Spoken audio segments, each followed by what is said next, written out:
ओम शांति। तुम्ही में ही सब कुछ देखा, एक में सब कुछ पाया। ये आप हम सबका भी प्रैक्टिकली अनुभव है। बाप में दादा, दादा में बाबा, मात में पिता, पिता में मात, ये हम सब ने पाया, देखा। तो आज आप हम सबको प्रैक्टिकल में बाबा को पाया, भगवान को पाया, भाग्य को पाया, वरदान को पाया। ये हम सबका प्रैक्टिकल में अनुभव है। हाँ, हर एक को अपना अपना यथाशक्ति होगा, परंतु अगर हम कहों तो हमारी भाषा में यथाशक्ति नहीं है। हमने तो कहा, हमने तो यथा रूप में पाया, जो है जैसा है वही हमने देखा, वही हमने पाया। जिसको बाबा भी कहते, मैं जो हूं जैसा हूं ऐसा मुझे जानो। तो हम कहेंगे बाबा ने आने से ही, न आने से, परंतु हम ऐसे कहों जब से शिव बाबा ने गुप्त अपनी प्रवेशता की, ऐसे ही हमारे व्यक्त में जान पहचान न होते भी अपने साथ हमें भी गुप्त रूप में खींची लिया। जैसे कहते हैं कि भक्तों के साथ भगवान आता, वैसे ही बाबा हम बच्चों के साथ साथ प्रत्यक्ष हुआ, अवतरित हुआ। भल व्यक्त में धीरे धीरे होते गए, परंतु सूक्ष्म अपने चुंबक ने अपनी कशिश चारों तरफ पहुंचाई दी। दिखाते हैं कि जब प्रजापिता ब्रह्मा ने यज्ञ रचा, या ब्रह्मा जो रचता गाया जाता रच, तो जब खुद ब्रह्मा आदि देव प्रत्यक्ष हुआ तो हम बच्चों को साथ साथ ले प्रत्यक्ष हुआ, अकेला नहीं हुआ। जैसे आप लोग झाड़ में देखेंगे कि झाड़ के जड़ में माता पिता और हम बच्चे बैठे हैं। तो जैसे बीज से आदि देव प्रकट हुआ, वैसे ही आदि देवी श्री सरस्वती अथवा हम सब, उनकी भुजाएं उनके मुख द्वारा प्रकट हुई। बाप वर्षा ही लेके आया हम सबके साथ, क्योंकि ये तो हम सभी मुख की रचना है। तो जैसे कल बाबा ने मुरली में बोला कि सृष्टि रूपी झाड़ के बीज फाउंडेशन में बैठा है और बच्चों रूपी बच्चों को भी फाउंडेशन में साथ साथ रचा है। ये एक प्रैक्टिकली रचना ही थी। बाबा का प्रत्यक्ष होना, जैसे नहीं शास्त्रों में भी कब कहानी सुनी है कि भगवान जब आता है तो अनेकों के दिलों में या अनेकों के घर घर में वो साक्षात्कार हो जाता। घर बैठे हुए वो भगवान को दीदार करती रहती।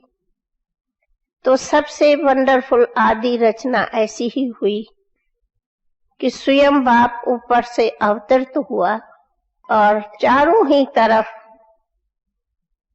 हम बच्चों को दिव्य दृष्टि कहो अथवा घर बैठे दीदार होते गए और खींच खींच के ऐसे आते गए जैसे कि कोई चुंबक खींचता जा रहा है और हम सब प्यारे बाप दादा की गोदी में उड़ते उड़ते पहुंच रहे हैं। न हमें पता था ज्ञान का, न हमें पता था दादा का। हम खुद भी नहीं समझ सकते थे कि हमें क्या हो गया। न रही घर की सुध-बुध, न रही लोक की सुध-बुध, न रही दुनिया की सुध-बुध। बिल्कुल हम लोग सुध-बुध से परे हो गए थे। ये भी सुध-बुध नहीं थी कि हम क्या कर रहे हैं या कहाँ जा रहे हैं या क्या होगा, ये भी हमें नहीं पता पड़ता था। न थी रात की नींद, न थी दुनिया की खबर, न था खाना, न था पीना, न था घर में रहना। हम कहाँ खो रहे हैं बाबा जाने और हमारी दिल जाने। आज अगर हम उसी आदि की बातों को याद करते तो हमें खुद भी नहीं पता है कि कई मासों तक हम लोग इस दुनिया से तो बिल्कुल खोए हुए थे। एक सेकंड सोचें तो लौकिक दुनिया ऐसी थी, जबकि उसी जमाने में जवान लड़की माँ बाप की छुट्टी बगैर द्वार से पांव नहीं निकालती थी, जहां तक हमारे को अपना याद है। परंतु क्या हुआ, कैसा हुआ, जैसे कहते हैं ना कि जब उनको जेल से लेके जा रहे थे तो सब पहरे वालों की को नींद आ गई, वही हाल हमारे सब लौकिक का था। तू सोए रहो, हम जाग रहे हैं, तुम बैठे रहो, हम उड़ के कहां जा रहे हैं। और हम ऐसे उड़ के जाते थे जो उन्हों को भी मुख को ताकत नहीं होती थी कुछ बोलने की। ये तो बांदेलियां वगैरह सब पीछे का चाल है, लेकिन जब दिव्य चक्षु विधाता ने, वरदाता ने हमें सबको उड़ाया, तब हम उनकी जादूगरी में थे। हम कौन है ये भी हमें पता नहीं, न था स्कूल का पता, न तो पढ़ने का पता, जबकि बहुत हमको लौकिक पढ़ाई पढ़ने का शौक था, पर कहां वो उड़ गई हमें पता नहीं। तो कहेंगे कि भगवान ने आदि से ही अपने भाग्य बांटने के लिए, वरदान देने लिए खुद खींचा, खुद बुलाया, खुद हमें टच किया। और वो ही हम चाल आज तक भी देखती। आज इतनी सारी दुनिया है, दुनिया क्या है हमें कभी कभी इस बात का बड़ा वंडर लगता। आज जहां जहां अपने सेवा केंद्र है, आज अपना प्यारा मधुबन है, अरे गंगा के तट पर आजू बाजू दिन रात बैठे हैं, देख रहे हैं, लेकिन भाग्य विधाता को जिस दुनिया के कोने से अपना चुनना है, चुन चुन के तारे कांटों को फूल बनाता, वो ही आकर के अपना भाग्य लेता। कहते हैं ना, भाग्य जब भगवान ने बांटा तब कईयों ने तो झोली भरी, दूसरे देखते देखते ही रह गए। वो आजू बाजू वाले देख रहे हैं, लेकिन उन्हों की बुद्धि समझ ही नहीं पाती कि आखिर ये लोग किसके पीछे पागल है। हाँ, हम कहती हूँ इन अविनाशी ज्ञान रत्नों की तकदीर भी हो तो वो जाने कि हम कहाँ के पीछे पागल है। उन्हों को ये नसीब भी होना। कभी कहते हैं कि भाई भगवान की भी तो मेहर होनी चाहिए। भल हम कई बार कहती हूँ नहीं, उन्हों को कोई कहते तो हम कहती हूँ नहीं, अपना पुरुषार्थ अपना संकल्प भी चाहिए। लेकिन दूसरे तरफ हम कहती हूँ ये तो बिल्कुल सही बात है कि भगवान ने जिन्हों को कल्प पहले भाग्य बांटा है, वही आप हम सब भाग्य विधाता से भाग्य ले रहे हैं। और जिन्हों को भाग्य कल्प पहले नहीं मिला है, वे सामने देख रहे हैं। उन्हों के आगे ज्ञान रत्नों की थालियां भर के रखते भी है, तो भी वो कहते हैं ना कि अनारी क्या जाने रत्नों से, वो तो गुलेला समझ के फेंकता, वो ऐसे ही गुलेले समझ के फेंकते हैं। इसलिए ये भी जो कहा जाता है कि बाबा कहते मैं ऐसा साधारण वेश में आता हूँ, जो ये तुच्छ बुद्धि मनुष्य मुझे नहीं जानते, वो आज हम प्रत्यक्ष देख लें।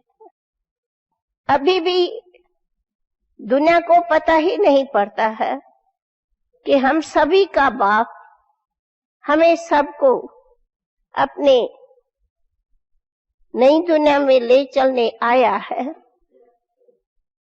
एक दिन ये महावाक्य भी जो हम सब जानते हैं वो सिद्ध होते भी जा रहे हैं, हो जाएंगे।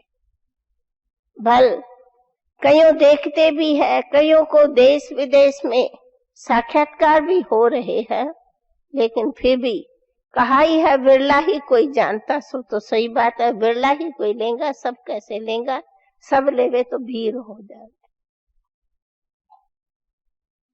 कई पूछते हैं बाबा, तो मैं अपने पर्सनल में तो ये कहूंगी, मुझे जन्म ही वरदान से मिला है। घर बैठे बाबा ने बुलाया, घर बैठे ही बाबा ने, ये भी एक वंडर है, बुलाया स्वयं बाबा ने। हम आई बाबा के पास, बाबा की ही प्रेरणा से हमें इस बेहद सेवा के लिए समर्पण होने की स्वयं प्रेरणा दी। सेकंड में समर्पण हो गई। और ये भी है कि बाबा ने जब इस यज्ञ की रचना की, भल कहा तो वंदे मातरम है, फिर उस टाइम भाई भी थोड़े थोड़े आए, लेकिन हम कभी हिस्ट्री में देखती, फिर भी कार्य बाबा ने आदि शुरू कराया, माताओं से भी कराया, लेकिन रखा आगे फिर भी कन्याओं को नंबर पहली हमारी मीठी मीठी जगदम्बा माँ। जैसे कि यज्ञ की स्थापना में पहले कुमारियों को ही विशेष आगे पाठ दिया, और साथ साथ माताओं को भी, जैसे कि हमारी दीदी दादी सब देखते हैं।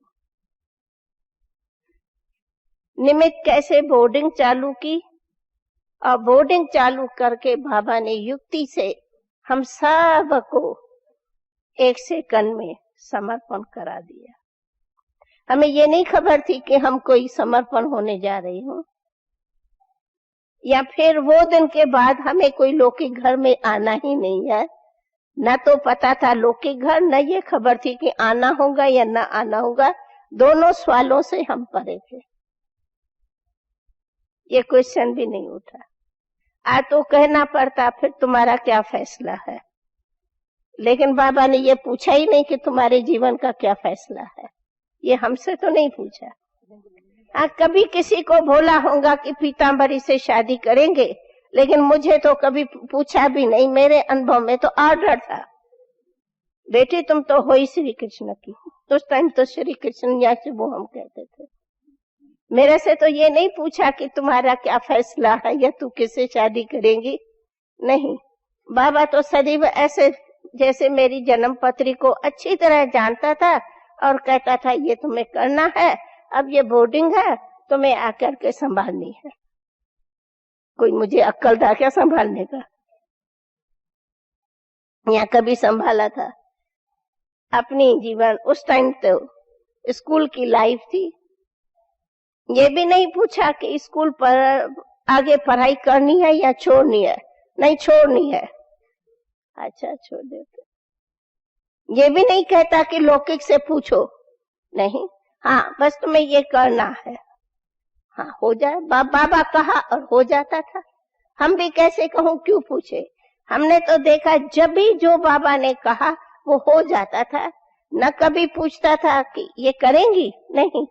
हमारे अनुभव में करेंगी कभी बाबा पूछा ही नहीं। ये करना है, हाँ।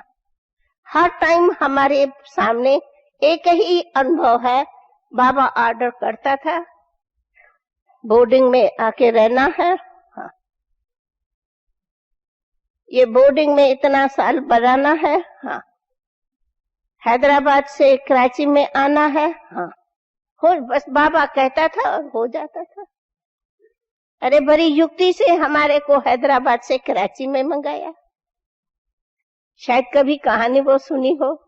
हम लोग तो छोटे छोटे बच्चों के साथ बोर्डिंग में थी हैदराबाद में। तो एक दिन कहा, एक मास के लिए सब बच्चों को लेकर के घुमाने कराची में आओ। हमें क्या पता कि उसके लिए बाबा क्या प्रबंध करेगा, वो बाबा जाने, हमें क्या। अच्छा, हम सब अपना स्कूल लेके पहुंच गए। हमारे साथ में, मैं नहीं समझती हूँ, गुलजार बहन तो उस टाइम थी, कोई हमारी भी कोई उम्र भरी नहीं थी, हमें भी पता नहीं। कहते हैं कि तुम इन्हों को पढ़ाने वाली टीचर हो, पर मेरी उम्र कितनी थी? मेरी उम्र तो 15 ही बरस थी, कि मैं कोई बड़ी थोड़ी थी। लेकिन 15 बरस वाली संभालती थी 10 वर्ष वालों को। हमें क्या पता है कैसे संभाला जाता। लेकिन पालना भी सिखाई, तो संभालना भी सिखाया, पढ़ाना भी सिखाया, सब कुछ गाइड करता था। और ऐसा गाइड करता था जैसे कि हम पढ़े पढ़ाए हैं। ये भी नहीं लगता था कैसा। तो हमारे को तो सब ऐसे लगते हैं। वो आती है ना कि वो खुद जेल के द्वारे खुल गए, पढ़ा दिया, इशारा दे दिया, हाँ समझ लिए, पढ़ लिए, ये करना है, ये हाँ होना है, सब कुछ हुए पड़े है। वो चरित्र हम प्रैक्टिकल देखते थे। क्यों इतना जरूर था। खैर मैं ध्यान में नहीं गई, परंतु हाँ साक्षात्कार जरूर करती थी। इनों की तरह गुम नहीं हो जाती थी, परंतु हाँ मैं अनेक बाबा साक्षात्कार जरूर कराता था। कई समय तक मेरा अनुभव ये है, मैं कभी बाबा को बाबा देखा ही नहीं। जब जाऊं सामने, मेरे सामने श्री कृष्ण के सिवाय कभी मैं दादा देखती ही नहीं थी। कई समय तक मैं बात कर रही हूँ, बाबा मुझे, बाबा डायरेक्शन दे रहा है, मुझे बाबा ये करा रहा है, बताए नहीं, सारी बोर्डिंग, सारा सब कुछ था, वो भरी हिस्ट्री, सब कुछ तैयारी कराई। पर मैं बाबा को जब सामने देखूंगी तो मैं कभी कृष्ण के सिवाय का बाबा देखती ही नहीं थी, कई समय तक। अब बताओ, जो सामने देख ही रहा है श्री कृष्ण, उनकी जीवन का आगे क्या सब कुछ होगा, उनसे आप समझ सकते। अब मेरे सामने श्री कृष्ण है और वो कह रहा है तुम ये करो वो करो। मैं ज्ञान भी उनसे सुन रही हूँ, डायरेक्शन भी उनसे ले रही हूँ। तो मैंने तो बाबा को दादा रूप में देखा ही नहीं कितने समय, जबकि काम मैं कोई ध्यान में नहीं थी। पहले मैं जानती भी नहीं थी। बड़े आपस में जानते हैं हम लोग छोटे। तो लाल जी का जो बाबा मिसाल देते हैं, भाई सत्संग एक होता है, पर कौन है क्या हम नहीं जानते। तो कहने का मतलब कि बताया कि मैं समझती हूँ कि ऐसी स्थिति में मैं करीब साल 1.5 साल होंगी कि मैं कभी आंखों से बाबा को कृष्ण के सिवा कभी देखा हो। जब सामने आऊंगी वही बोलता है, वही देखता है, वही कह रहा है, उनका ही सब सुन रही हूँ। और हम जैसे मस्तानी गोपियां होती है वैसे ही। और घर में आओ, न कहा न खाने की सुध, न कुछ नहीं, न नींद की होती थी। खैर तो बाबा ने ही हमें उसी स्थापना के लिए आदि में बोर्डिंग में निमित्त बनाया और वहां से कराची बुलाया। और जहां तक मेरा अनुभव है, शायद मेरे साथी भी सब जानते होंगे, सबको हर एक को अपना अपना बहुत विशेष वरदान है, इसमें कोई शक नहीं। पर हम तो अपने को लकी में लकी जानती, वरदानों से वरदानी जानती। इसलिए कोई मेरे से पूछे कि दादी तुमने किस बात की कभी मेहनत की, मेरे पास कोई मिसाल ही नहीं है कि मैंने कभी मेहनत किया। मेरे पास में उसी बात का कोई अनुभव ही नहीं कि मैंने कोई मेहनत की होगी। क्यों? सदा बाबा ने वरदान से हमारे को पार रखा और हम सदैव यह रहती थी जो बाबा कहे, जैसे बाबा कहे। और बाबा के जो महावाक्य जब भी निकले वे सब होते थे। कराची में रहे तो मुझे याद है, ये तो वो हिस्ट्री तो आप लोग बहुत सुनते हैं कि यज्ञ में रहते थे, क्या दिनचर्या, क्या ध्यान दीदार, कितना सब चलता था। बाबा हमेशा कहता था तुम्हें क्लास कराना है, सबको पता है। अरे मैं क्या टीचर, मैं क्यों टीचर बन करके सब क्लास कराऊं, मेरे से सब बड़े अच्छे नहीं। ये जाकर के बाबा डिस्कोर्स देता था, जाके तुम्हें सुनाना है, तुम्हें ये पढ़ाना है, तुम्हें ये करना है, तुम्हें सदैव बाबा ने एक सेवा की ड्यूटी और देके रखी कि तुम्हें ये कार्य में आगे रहना है। और मोस्टली दीदी तो हमारे आदि से ही, जहाँ तक मुझे ख्याल है, आदि से ही हम दोनों आत्माओं का भी पता नहीं क्या वो ममता थी या बाबा ने ममता रखाई, दोनों का हर कार्य में साथ होता था। वो कंट्रोलर भी होती थी और हमें भी, हम दोनों इतना सारे यज्ञ का भी कई कार्य रखते थे, लेकिन हाँ होते भी वो अलग मकान में रहती थी बंगले पर, हम अलग बंगले में रहते थे। हम सब कन्याएं एक बंगले में रहते थे और दूसरे थोड़े प्रवृत्ति वाले दूसरे में रहते थे। दादी जान की मैं समझती हूँ तो अलग रहती थी, दीदी दूसरे बंगले में रहती थी। और सारा ही जिसको यज्ञ की, रुद्र यज्ञ की स्थापना का कहो, वो यज्ञ जिसका नाम है कुंज भवन, वो था हम कन्याओं का। और जहां तक मुझे नंबर याद है, 101 कन्याएं हम एक साथ रहती थी। 101 कन्याएं थी हम उस टाइम कुंज भवन में, और थोड़ी बहुत बाकी बहनें थी। और सारी यज्ञ का जो भी कार्य व्यवहार था वो उसी कुंज भवन से होता था और उसी कार्य में सदा बाबा आगे रखता था, चलाना सिखाना सब कुछ। बाबा कहता था ये लेख लिखो, हमें क्या अकल लेख लिखने का। बाबा कुछ लिख के देता था, कहता था इसको छपाना है, इसको करेक्ट करो, हमें क्या पता है करेक्शन क्या होती है, हम कोई पढ़ी लिखी क्या। लेकिन जो पढ़ी लिखी तो बाबा वो सब भेज देता था और हम बैठ करके वो लेख लिखते थे, जो आता था, जितना आता था। कभी कहेगा लिटरेचर लिखो, कभी कहेगा लेख लिखो, कभी कहेगा भाषण लिखो, कभी कहेगा करेक्शन करो। और बाबा बड़ी अच्छी सहज युक्ति हम सबको भाषण सिखाने की होती थी। बाबा कुछ न कुछ पॉइंट्स लिख के भेज देता था, कहेगा आज ये क्लास में तुम वाणी चलाओ। और हम ऐसा ही बाबा ने हमें लिख लिख के देके और हमारा मुख चलाया और हमें भाषण जो भी तोतली भाषा में आता था सो बोल देते थे। आधी हिंदी आती थी, आधी हिंदी बोलने भी नहीं आती थी, फिर भी सिखा दिया। सिखा सिखा के आज बाबा ने ये। बीच में एक और दूसरी बात वंडरफुल सुनाऊं। आप लोग ने सुना है कि हम लोग का बेगरी पाठ हुआ। बाबा कहते थे कि बच्चे समय आएगा तुम लोग को देश विदेश में भी जाना पड़ेगा। तो एक दिन हम कलकत्ता में थी, कैसे पहुंची हर एक बात का लंबा सार है। हम कलकत्ता में थी, अभी नया नया निमंत्रण मिला था। पहला कुंभ का मेला मेरा ख्याल 50 इलाहाबाद में 54 का मेला था। तो वहां मेले के बाद में हम गई कलकत्ता, निमंत्रण मिला था एक 15-20 दिन के लिए, कोई मारवाड़ी ने निमंत्रण दिया था। तो हम वहां निमंत्रण पर गई थी और हमें पता था यहाँ तो हम थोड़ा ही दिन है और टेम्पररी थोड़ा कुछ सर्विस जहां तक यथाशक्ति कर रहे थे। तो उसी में एक ऐसा भी स्टूडेंट आता था जिसका थोड़ा वो था, वो जैसे एजेंट होते हैं ना विदेश का, वैसे ही।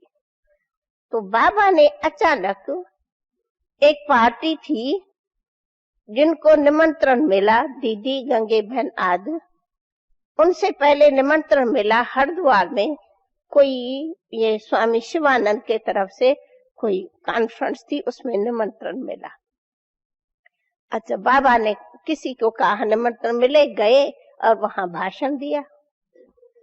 तो अब बाबा की ये तो महावाक्य आदि रहते थे कि बच्चे तुम्हारे ही बाणों से इनों का भी कल्याण होगा। परंतु उस टाइम का हमारा भाषण नशा अपना अपना था। धीरे धीरे अपने को उस बातों की भी अनुभव प्रैक्टिस होती गई है। तो वहां उस भाषण से फिर ये निमंत्रण मिला कि एक जापान में वर्ल्ड कॉन्फ्रेंस है, वर्ल्ड रिलीजियस कॉन्फ्रेंस। तो उसी में निमंत्रण मिला कि कोई एक आ सकती है, कोई वहां के ही कोई किसी ने साधु ने दिया। अब मैं कलकत्ता हूँ, तो वो निमंत्रण बाबा के पास पहुंचा, मुझे पता नहीं। तो बाबा ने मुझे कलकत्ते में लिखा कि तुम्हें जापान जाना है। मेरा तो वासी गुम हो गया, मैं जापान में क्यों जाऊंगी। तो खैर पहले चिट्ठी आई कि आप जल्दी पासपोर्ट तैयार करो, तेरे को जापान जाना है और वहां वर्ल्ड रिलीजियस कॉन्फ्रेंस से निमंत्रण है और तुम्हें वहां भाषण करना है।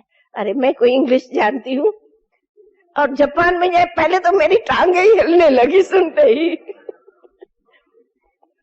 खैर तो बाबा देखो कार्य कराता। तो वो एक अभी नया नया कोई आया था, तो पता नहीं उनसे कैसे मैंने बात की कि बाबा कहता है कि तुम्हें पासपोर्ट तैयार करना है, जापान जाना है, क्या होगा।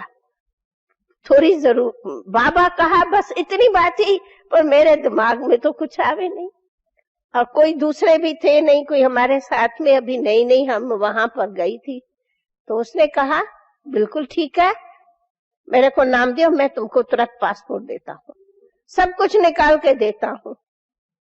अच्छा क्या ये, बस वो मेरे से सब सही करा के कागज लेकर के चले गए और कहा तो पासपोर्ट में हम तुमको सब लिख करके देते हैं और तैयार होता है और तुम तैयारी करो। अच्छा तैयारी करूं, फिर टिकट, ये तो मेरे को समझ में नहीं है, टिकट कहाँ से लाएंगे हम। और मुझे ये पता है कि बिल्कुल बेगरी बात है, बाबा ने कहा है तुम्हें जापान जाना है। भाई पूछा टिकट कितनी, तो पता नहीं मुझे उस टाइम में बताया कि स्टीमर से जाएंगे, प्लेन से। अच्छा तो कहा तो हम कोशिश करते हैं कि आपको बिल्कुल कंसेशन की टिकट मिले क्योंकि रिलीजियस है। तो वो भी बहुत पुरुषार्थ किया। तो मुझे जहां तक याद है कि उसी टाइम में टिकट थी शायद 3000 रुपए की, उसी टाइम का रुपया 3000, और हमें मिली 1100 में। अच्छा 1100 की भी मिली, बताया तो सही, लेकिन कौन जाएगा, दूसरा कौन। तो हमने तुरंत बाबा को लिखा, बाबा आपने लिखा है कि जापान जाएंगे, जो आ गया। तो मैं कैसे जाऊंगी बाबा, थोड़ा थोड़ा घबरा के तो लिखा, आपने लिखा है तो ठीक है, अच्छा मैं रूबरू आ रही हूँ। तो इसी बीच में मैंने उनको पासपोर्ट वगैरह दिया, तो उसने सब कुछ तैयारी की और मुझे 3 दिन में कहा सब मिल जाएगा, अब आप बताओ किस तारीख। तो उसी पासपोर्ट में उनकी कॉन्फ्रेंस तो जल्दी ही थी, तो मैंने कहा अच्छा मैं पहले अबू तो होके आऊं और मैं फिर ये तारीख में जाना पड़ेगा, आप तैयारी करो। बस जैसे कोई बाबा नहीं कोई अंगुली से पकड़ के सब कुछ कराता जाता, हाँ तुम तैयारी करो, हम ये करेंगे। सब कुछ हो गया और मैं बाबा के पास आई। इसी बीच में बाबा ने उधर से हमारी रतनमणि को भी तैयार किया कि तुम्हें भी जापान जाना है। वो आके कलकत्ता पहुंची। दादी तुम कैसे पहुंच गई। बाबा ने कहा तुम्हें भी कल जापान में जाना है। आखिर ये अभी भी नहीं बाबा चिट्ठी में लिखता कि हमें टिकट कहाँ से मिलेगी। लेकिन बाबा के पास में देखो ये भी एक ड्रामा, ये भी बाबा को नहीं तो टिकट कहाँ से आएंगी बाबा को, तो बस बाबा ने प्रेरणा दे दिया, जरूर कोई हो जाएगा। ऐसे ही मैं कहूंगी कि जैसे नहीं कोई हो जाएगा, था तो बिल्कुल बेगरी पाठ। हमारे पास कलकत्ता में तो कोई ऐसा पैसा वैसा नहीं था। खैर हो जाएगा, बस बाबा ने कहा है हो जाएगा। सचपच गुप्त एक बाबा का ऐसा बच्चा था, उसने कहा हम 3 की टिकट देते, आप 3 जाओ। ये भी एक वंदन है। मैं निकल रही हूं, उनसे पहले मुझे 5,000 मिल गया कि आप लोग 3 जाओ। उस टाइम का 5,000 तो समझ सकते हैं ना, उस टाइम 54 की और 1100 की एक की टिकट थी, तो माना 3300 लगेगा।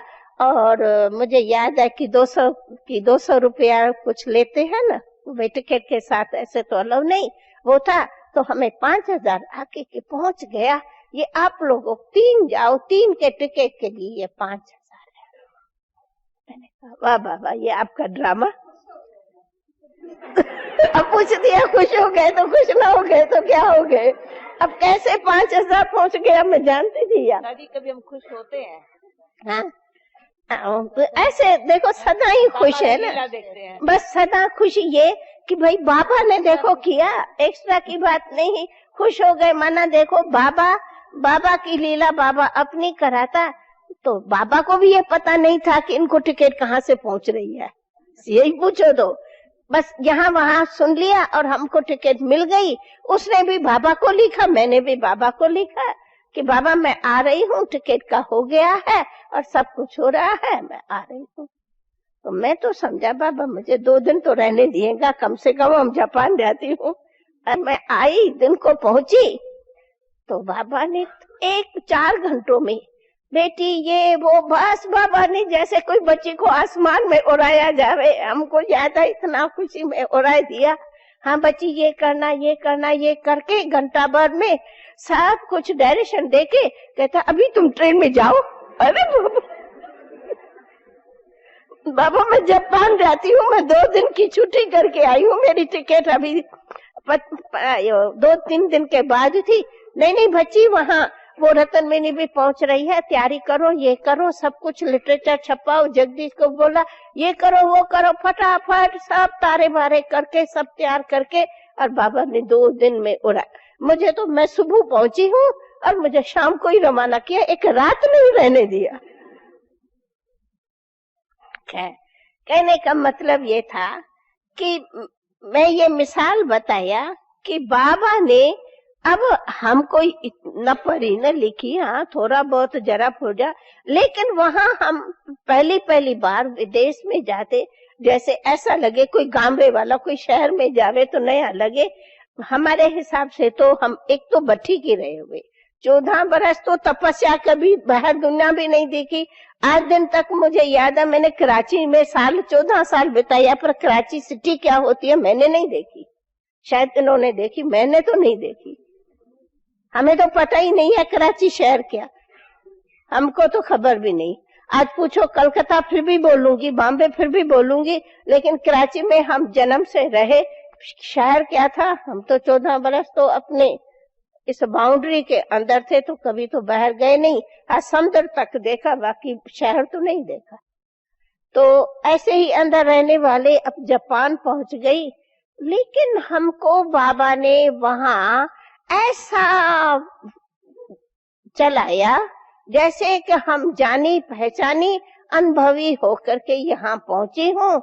हमें जो कोई बात पूछनी हो, पत्र पीछे आता था, अमृत वेले रेस्पॉन्ड पहले मिल जाता। समझो कई ऐसी बातें पूछना है, पत्र पीछे आता था, रेस्पॉन्ड सुबह मिल जाता था, हम वो कार्य कर लेते थे और दिन में वो वही पत्र मिल जाता था। जैसे कि बाबा ने पत्र लिखा और हमें वहां डायरेक्शन दे दिया। हम तो ऐसा 12 मास जापान के टूर का बिताया।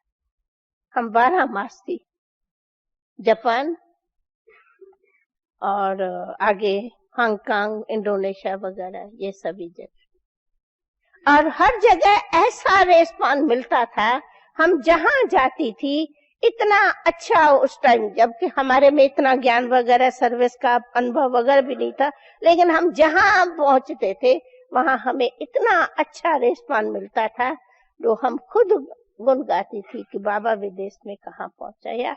हम आज देखती हूँ वो बीज विदेश का और आज का बीज क्या से क्या बाबा ने कहा। ऐसे ही तो बाबा के जो महावाक्य है ना, मैं विश्व का बाबा, मैं सारी दुनिया का बाप हूं, मैं सर्व आत्माओं का पिता हूं। अगर सर्व आत्माओं का बाबा एक है, वो भी देखो तो आज हम सारे विदेश यात्रा में प्रैक्टिकल में यही देखती हूँ, सारे धर्म वाले सारे विदेश में जहां जहां बाबा ने अपने बच्चों को टच किया है, वे कितना प्यार से कहते मेरा बाबा। और सब धर्म वालों में इतना ये बात सहज हो गई है जो कभी कहाँ मुझको नहीं लगता कि हम कोई किसी धर्म का या अपने संस्था का या कोई प्रचार करते नहीं, वो सबका बाबा है। बाबा अपने बच्चों को टच करके वर्षा देता। विदेश की यात्रा का भी 2 शब्दों में यही है कि विदेश विश्व बाबा की है। बाबा अपने बच्चों को टच करके और अपना बनाया है और हर बच्चा कहता है मेरा बाबा। इसलिए विश्व कोई बड़ी है नहीं, विश्व इतनी छोटी है जैसे एक हाल में बैठे हैं। इस हाल में हम सब बैठे हैं, सारी विश्व भी एक हाल है और सारे हाल में जो बैठे हैं सब कहते हैं हमारा बाबा। विश्व तो हमें ऐसी लगी चाहे कितनी भी कहाँ दूर है, सबके दिलों में है। तो बाबा के जो महावाक्य है कि बच्चे आखिर सारे विश्व में तुम्हारा संदेश जाएगा, हम देख रही हूँ कि बाबा ने वो कार्य भी प्रैक्टिकल करा रहा है। तब कहा कि हमारे को 16 साल तपस्या दी, 16 साल बेगरी के पाठ होते भी सारे विश्व में अपनी सेवाएं कैसे करो उस सेवा की ट्रेनिंग दी। पहले तपस्या कराई, फिर सेवा की ट्रेनिंग दिया। सेवा के साथ साथ नॉलेज का भी सारी, मैं नॉलेजफुल हूँ वो बुद्धि में धारण कराई। और उनके बाद जो बाबा के महावाक्य है वे महावाक्य उसी समय साकार में महावाक्य उच्चारे हैं और अव्यक्त होने के बाद वे महावाक्य सिद्ध हो रहे हैं। जैसे बच्चे विदेश में तुम्हारे जाएंगे, वो विदेश बाबा के अव्यक्त होने के बाद कितना चारों तरफ फैलता जाता है। जब हम सारे विदेश का चक्कर लगाया, विदेशी आते हैं, मैं कहती हूँ यही है बाबा कैसे चारों कोनों से सबको खींच के बुला रहे हैं। क्या ये खुद आते हैं? नहीं, इन्हों के पीछे बाबा है, बाबा उन्हों को बुलाता है और वो बाबा के पीछे दौड़ते आते हैं। ऐसे ही बाबा के महावाक्य है कि ये धर्म नेताएं भी आएंगे, हम कहती वो महावाक्य भी सिद्ध हो रहे हैं। आज वे धर्म नेताएं भी आपे ही इस सारी धरनी पर आ रहे हैं। फिर बाबा कहते ये राजनेताएं तो हमें आए, ये कॉन्फ्रेंस ने भी ड्रामा में ऐसा कोई बाबा का बेहद का आवाज देख रहे हैं कराए। अगले कॉन्फ्रेंस में राष्ट्रपति आए तो सही, नहीं तो वैसे किस तरह के ये लोग पहुंचे। और आज भी हम देख रहे हैं कि हाँ, बाबा के इस अल्लाह की भूमि पर अब्बा के घर में ये भी सभी राजनेताएं भी आ रहे हैं। तो अपना आप सबको पता मिल गया होगा कि अपना उपराष्ट्रपति भी 10 तारीख कॉन्फ्रेंस के ओपनिंग पर पहुंच रहा है। ये आप सबको न्यूज मिल गई होंगी और तालियां भी नहीं बजाई।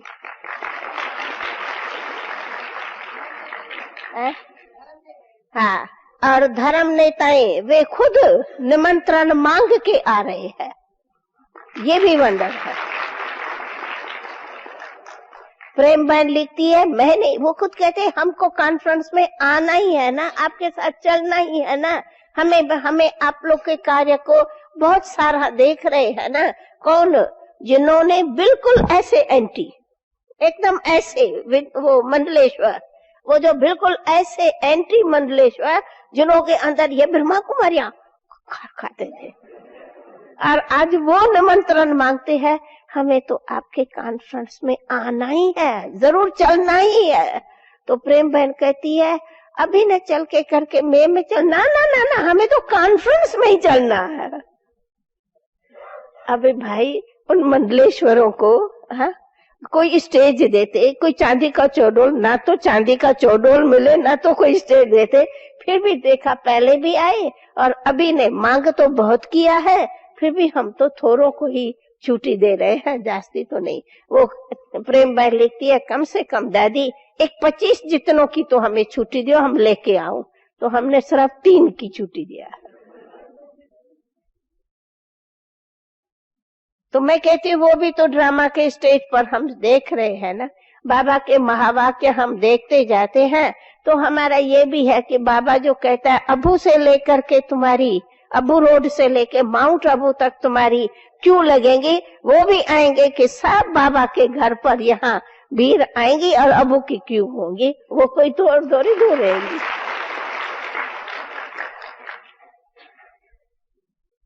हाँ, कभी जब हमारे को याद है, जब साकार बाबा के सामने हमारे कितने सेंटर्स थे, मैं समझती हूँ 100 खन भी मस्त थे, 100 भी नहीं, 125 खन होंगे, 100 खन, 100 भी नहीं थे, और जास्ती में जास्ती 15-16 हजार खन होंगे इधर उधर चारों तरफ।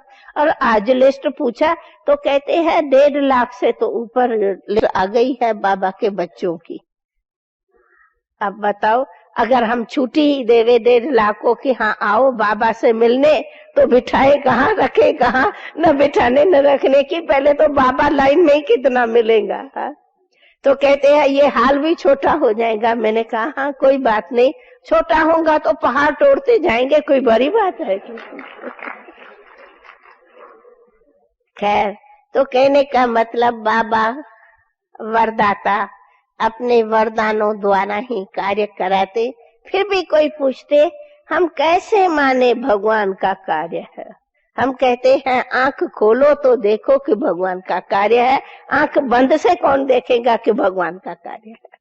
आंख खोल के देखे तो जरूर भगवान का कार्य है, बंद वाला तो न भगवान को देखे न भगवान के कार्य को समझे।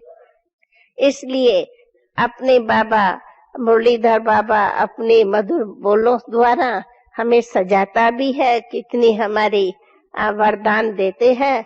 तो कहने का मतलब हमने तो पाया हमारे भगवान ने, हाँ कल बाबा का था भगवान और भाग्य, मैंने कहा ये है हमारा प्रैक्टिकल, भगवान और भाग्य। उन वरदानों से बाबा सभी कार्य कराते। अब कोई सोचते हैं कि बाबा का दादी से कहीं पूछते हैं, मैं कहती हूँ आदि में भी बाबा ने ही कहा, एकदम स्थापना में भी, देश विदेश के सेवाओं में भी बाबा ने ही कहा तुम ये करो। और जिस घड़ी बाबा ने स्वयं अव्यक्त हुए उस घड़ी भी मैं कहती हूँ वो बाबा को ये एक चतुराई का खेल खेलना था। ये भी एक लास्ट घड़ी का खेल है। मैं बॉम्बे रहती थी, मधुबन में तो नहीं रहती थी। बाबा ने दीदी को इलाहाबाद का कुंभ का मेला था, क्या था, वहां थोड़े दिन के लिए भेजा था। और मैं अचानक कोई पार्टी के साथ आई थी 2 दिन के लिए, और हमें 18 तारीख ही सुबह को जाना था। 17 शाम साथ आ गई। जबकि थोड़ा थोड़ा ऐसे हो रहा था। 8 दिन पहले तो बाबा ने कहा नहीं तुम जाओ, और फिर मैं अभी 8 दिन के बाद जा रही हूँ, फिर बाबा कहेंगे फिर भागी। लेकिन हम आते थे जाते थे बहुत जल्दी। मैं एक बात सुनाऊं, कभी तो कहें कि एक बीच में बोलती हूँ, हमारा अनुभव ये भी है, ऐसे भी कहते हैं कि हमारा बाबा में अत्यंत, वो सब जानते हैं, प्यार कहो वो कहो जो भी कहो, हाँ, लेकिन ये भी बताती हूँ कि बाबा का भी हम बच्चों में अत्यंत प्यार था। प्यार कहो मोह कहो, बहुत बहुत बाबा का प्यार था।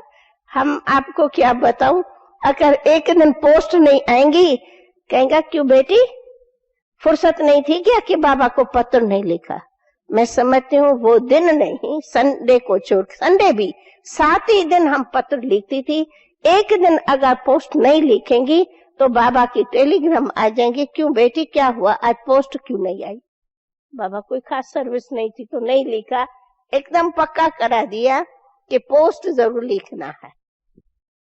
रोज नित्य पोस्ट और लेट फी पोस्ट बॉम्बे से हम भेजती थी। बाबा पत्र जरूर लिखते थे।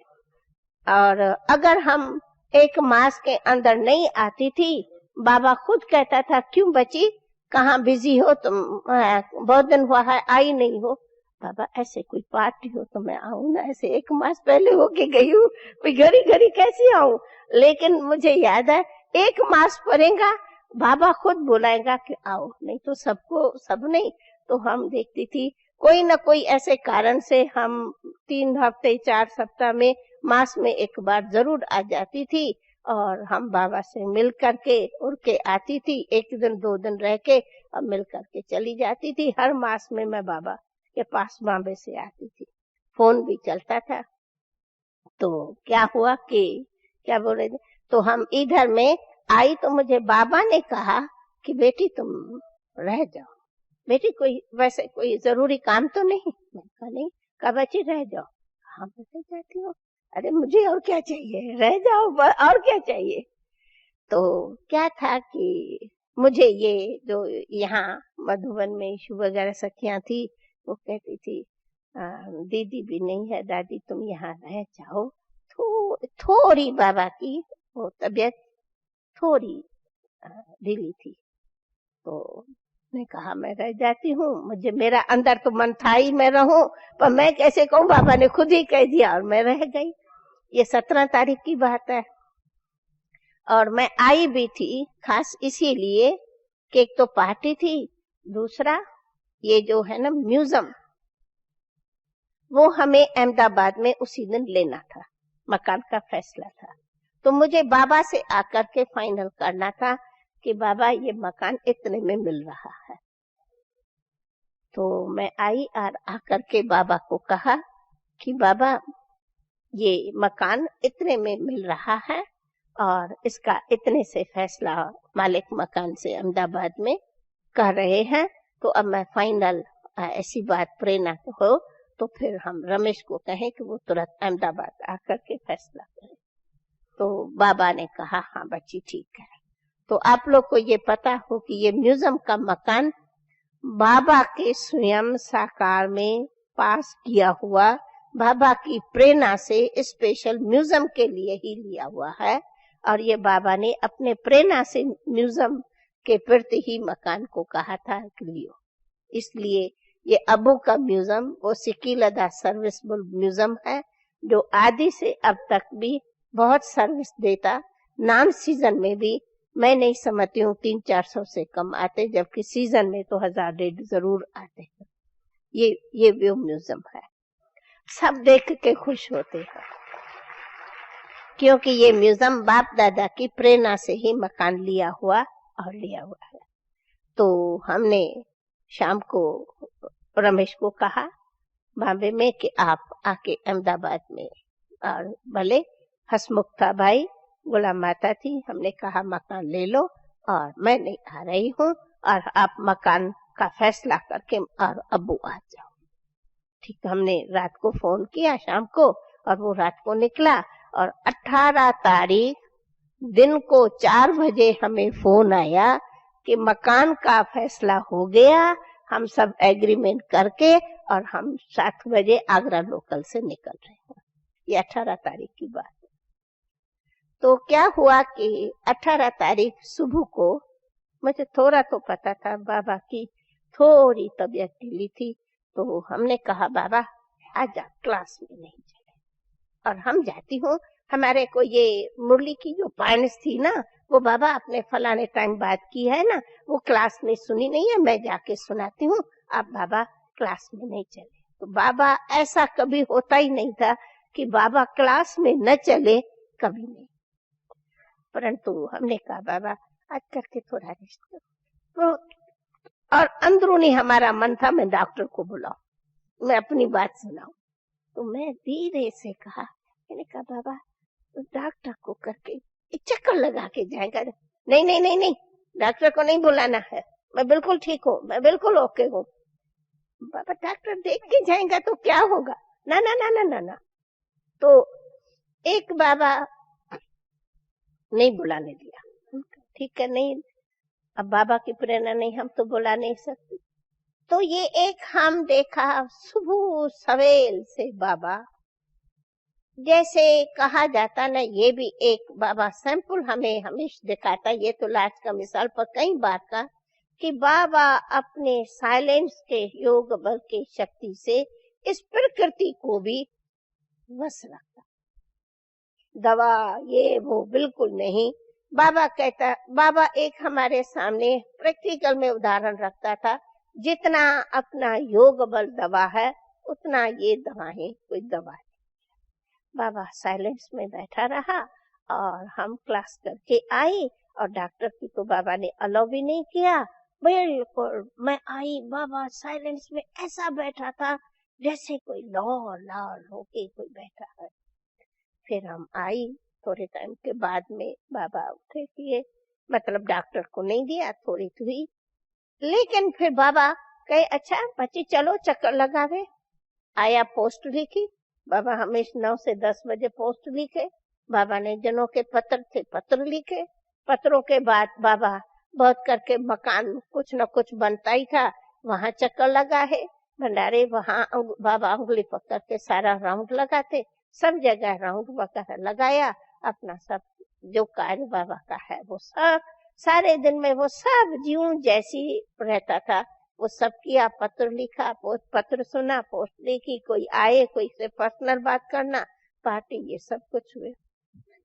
फिर हुई शाम, तो हमने कहा बाबा आज करके थोड़ा जल्दी भोजन कर ले वे।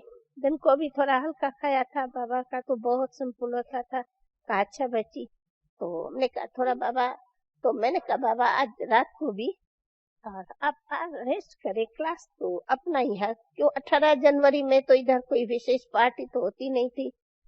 तो कहा नहीं नहीं, सुबह को भी नहीं गए हैं, बच्चों को फिक्र हो जाएगा, और बाबा चलता है। मैंने कहा अच्छा थोड़ा सवेल में चले। कहा अच्छा भले सवेल में चलते हैं। तो आप लोगों ने वो आज की मुरली सुनी, जिस मुरली का ही बाबा ने लास्ट मंत्र दिया कि कैसे बचे तुम्हें निराकारी, निरहंकारी, निर्विकारी बनना है। ये है गीता का आदि सो अंतिम श्लोक। सो बाबा ये मुरली सुनाते, बहुत धीमे सुनाते और कमरे में आए। तो हम वास्तव में रात को पापा अपने कमरे में आते थे, हम कोई भी कमरे में आते नहीं थे। बाबा गुड नाइट करके चले जाते थे, हम अपने कमरे में रहते थे। पता नहीं, हम उसी दिन बाबा के साथ कमरे में आई। कमरे में आने के बाद थोड़ा सा हमने देखा, थोड़ा बाबा पूछा, थोड़ा दर्द हो रहा है, निमित्त मात्र था। बाबा तो फील करने देता नहीं था। खैर बैठे थे, इतने में हमने ये लच्छू गच्छू कुछ थी, मिनट तो इतने में ही बीता। क्लास से आए हैं, वही घड़ी है, वही 10 मिनट की बात थी। बाबा बैठे हैं, वो पलंग है, वो आप लोग के सामने पलंग पड़ा है, और बाबा पहले थोड़ा लेटे, फिर उठ के बैठे और कहा कुछ डॉक्टर को बुलावे। कहा नहीं। हमने कहा बाबा कुछ? कहा नहीं, बिल्कुल नहीं। बस बाबा जैसे कि साइलेंस से अपनी उन्हीं को दर्द को भी योग की शक्ति से, हाँ बाबा तो है ही, जैसे अव्यक्त कर्मातीत, उसको भी उन मिनटों में और समाई दिया। और वो घड़ी थी मेरे, हम तो कुछ भी नहीं, हम समझा मिनट में थोड़ी बहुत है, तेई दर्द तो कामन था, कुछ नहीं था। अब बाबा थोड़ा बैठा था, और वही खटिया है, तो बाबा की ऐसे बैठा था, जैसे बैठ के ऐसे टांगे नीचे ऐसे ही खड़े थे, और मैं सामने खड़ी थी, एक दो और भी खड़े थे, और बाबा ऐसे ही बात भी कर रहे थे, और हाथ में हाथ था। वो 3 मिनट लास्ट साइलेंस की घड़ी थी, हाथ में हाथ था, सामने में वो प्यारी दृष्टि थी, और दृष्टि देते देते देते हाथ में हाथ देते, जैसे उसी हाथ में सब कुछ बाबा का वरदान, और वो वरदान देते देते बाबा इस शरीर से 1 सेकंड में उठ गए। क्या हुआ हमें बताइए, हम समझा ही नहीं क्या हुआ। बीच में हमने कहा कोई डॉक्टर आवे, तो बाबा तो कहता ही नहीं था, तो हम तो डॉक्टर वॉक्टर छोड़ दिया। इसी बीच में पता नहीं विश्वरतन या कौन वो डॉक्टर को थोड़ा समझा, ऐसे ही अपने सिर करने गया, डॉक्टर तो पहुंचा भी नहीं, और बाबा तो हाथ में ही हाथ, कितनी देरी तक वो हाथ में हाथ था, और नैनों के सामने नैन, खुले हुए नैनों से नैनों में नैनों की रूहानी शक्ति बाबा वरदान में देता रहा, देते देते देते, और बाबा वतन उड़ गए। रियली पूछो, मुझे भी वतन ले गए, मुझे सेकंड मात्र भी फील नहीं हुआ ये क्या हुआ। खैर हम खड़ी ही थी, इतने में समझो ये 5, 4, 7 मिनट बीत गया। मेरा ख्याल है थोड़े कुछ मिनटों के बाद डॉक्टर पहुंचा। मैं समझती हूँ 10 मिनट निकल गया होगा। डॉक्टर पहुंचा तो डॉक्टर ने, जैसे वो निमित्त मात्र बताते हैं कि कोशिश तो करते, परंतु डॉक्टर ने तो कहा कि आत्मा तो, वो तो अपनी भाषा से कहेंगे भाई शरीर नहीं, ठीक, ओके। डॉक्टर ऐसे देखते रहे, कहा अच्छा ओके। हमने कहा ड्रामा। मुझे ये भी नहीं समझ में आया ये क्या हुआ, हम खुद भी नहीं सोच सकी ये क्या हो गया, पर जो पूछते थे हम कहती थी ड्रामा, बाबा तो हमारा साथ है, ड्रामा की भाभी, बाबा तो हमारा साथ है। क्यों ये मैं शब्द बोलती रहती थी हमें पता ही नहीं। तो कोई सेकंड के लिए कोई फील हो, कोई कुछ हो कि क्या हो, कोई बात, कुछ भी नहीं हुआ फील। और हमने आकर के उठा के फोन किया, सब पहुंच जाओ।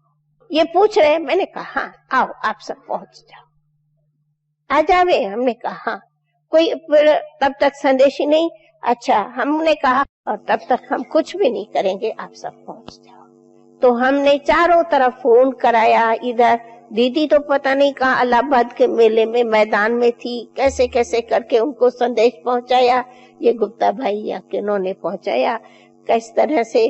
और तो बस सब देखो, और पहुंच ही गए।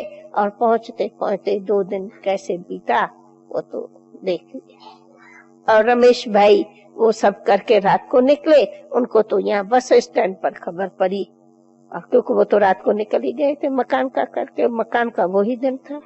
ये सब वही 18 तारीख का था। वो मकान भी लिया, हम अचानक पहुंची और बाबा ने रोक लिया, और बाबा वतन में उड़ गए। और जैसे उसी हाथ में जो बाबा ने हाथ दिया है, मैं हमेशा समझती हूँ वो घड़ी का हाथ मेरे हाथ में अभी घड़ी है।